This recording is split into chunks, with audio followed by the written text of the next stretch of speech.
sereine, longue, profonde, dans plusieurs cadres, notre classe politique qui représente 85% de l'électorat soit parvenue à s'entendre pour mieux prendre en charge les défis du pays. Mais qu'on ne s'y trompe pas. La classe politique seule n'y suffira pas. La situation exige que toutes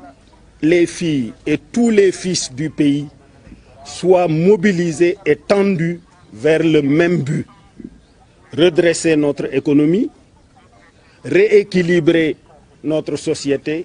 consolider la paix civile et la stabilité de notre pays, qui est, qu'on le dise ou non, l'un des rares îlots de stabilité dans notre sous-région. Et nous devrons également assumer notre responsabilité en direction de nos autres pays frères pour consolider la stabilité là où des conflits politiques ont déchiré la classe politique. Face à l'ensemble de ces défis, nous avons donc fait le choix responsable de répondre positivement à l'appel du président de la République d'unir l'ensemble des forces du pays. Je rends grâce à Dieu de nous avoir permis de faire ça, ce n'était pas facile. Je remercie l'ensemble des autorités religieuses de consolider la paix et la stabilité du pays, de manière à rendre possible toutes les autres activités, qu'elles soient cultuelles, culturelles, économiques et sociales. Je vous remercie. jërëjëf kon asalaamualeykum mbokku Sénégal ginnaaw bu ñu leen nuyoo yéen ñëpp sant yàlla julli ci yonent bi alayhi salaatu wassalaam ñoo ngi leen di gërëm yéen mbokku taskatu xibaar yi ci teewaay bii ngeen teew fii pour taataan suñuy kàddu jëm ci askan wi mbokku Sénégal yi nekk ci biir réew mi ak yi nekk ci diaspora ginnaaw waxtaan wu yàgg te yaatu toll ci lu war a mat fukki weer ak juróom daanaka bi ñu génnee ci élection présidentielle yi yéen a ngi fàttaliku ne fii ci sama kër la ñeenti candidat opposition yi daje wax ne dàq nañu yooyu résultat ndax jaarul yoon ci ginnaaw bi président de la république woote dialogue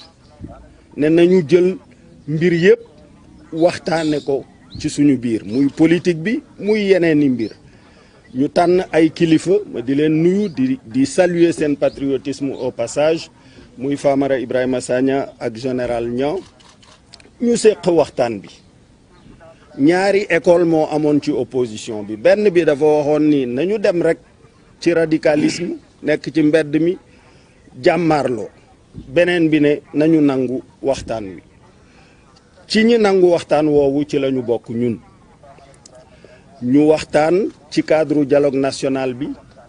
waxtaan itam séq ko ak président de la république ay yooni yoon ci sutura waxtaane lépp lu ñu war a waxtaane ci réew mi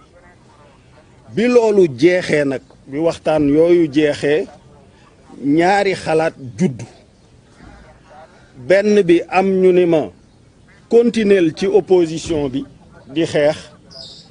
am ñu ni ma li président wax ne tolluwaayu réew mi laaj na mu dajale njaboot bi yépp ku am xalaat ku am man-man indi ko pour ñu redresser suñu réew ndax fi àddina bi tollu loolu dem ca moo gën di farata nga xam ni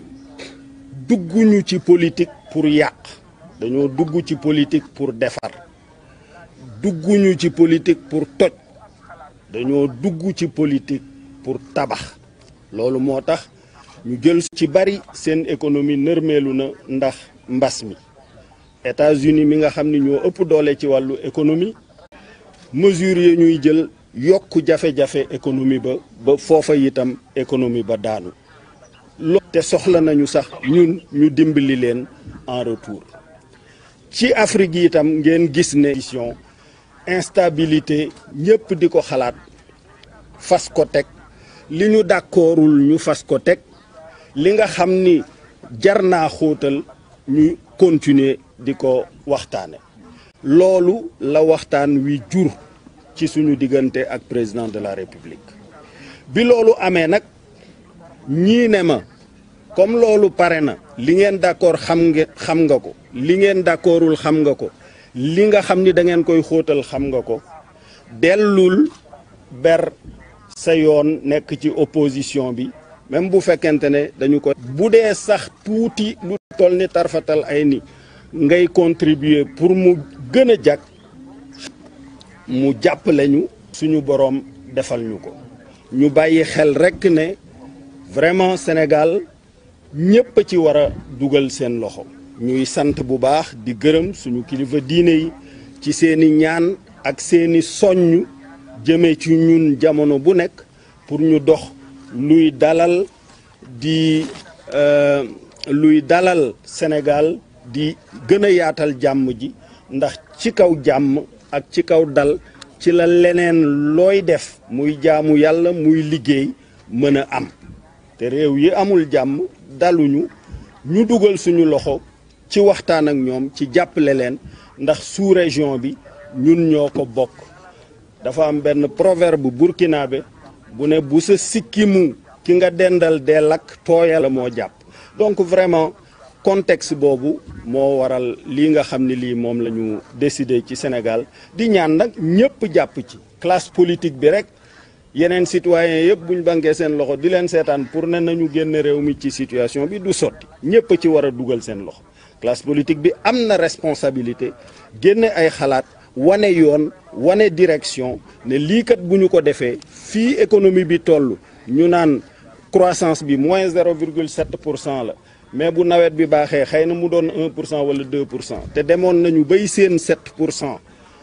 te lii saafara problème yi dëgg mooy croissance à 2 chiffres romb 10% loolu dafa laaj